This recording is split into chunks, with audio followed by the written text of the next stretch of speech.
orang yang lagi bekerja pun kalau pulang pun jadi was-was gitu, gara-gara ada begal gitu. Sejumlah masyarakat di kawasan Hulu Aceh Tamiang merasa diteror atas keberadaan kawanan begal. Komplotan ini acap kali beraksi pada malam hari dengan memanfaatkan suasana jalan yang gelap dan sunyi. Area kejahatan ini mencakup mulai dari pertigaan Mopoli sampai kawasan Simpang Kiri. Sepanjang jalan itu kondisinya gelap dan sunyi. Hal ini disampaikan Yanti, 32 tahun, konten creator yang memosting aksi pembegalan yang dialaminya pada Sabtu 8/11/2025 malam. Berdasarkan kejadian yang dirasakannya sendiri, pelaku sebanyak 2 orang berboncengan sepeda motor. Kejadian naas itu terjadi ketika Yanti bersama keponakannya baru berbelanja keperluan tokonya di kota Kuala Simpang. Ketika memasuki kawasan berbukit, sepeda motor yang dikemudikannya didekati oleh pria tak dikenal. Denny, warga lainnya, mengatakan modus operandi pelaku juga menyasar ternak sapi dan kambing.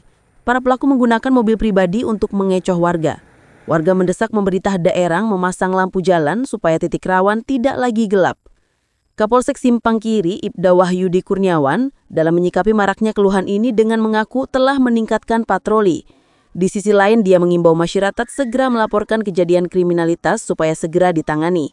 Wahyudi memastikan pihaknya sudah menemui Yanti, 32 tahun, di rumahnya tak lama setelah memosting percobaan perampokan yang dialaminya.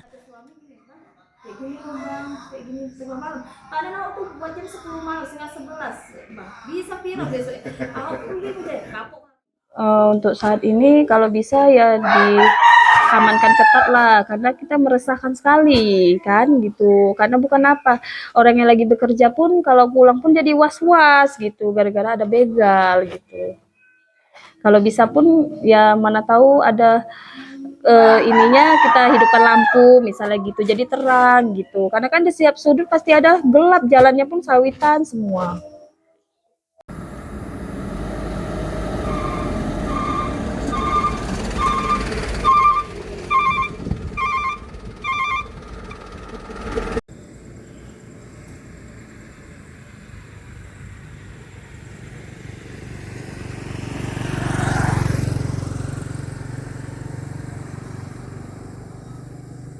Download Tribun X sekarang, menghadirkan lokal menjadi Indonesia.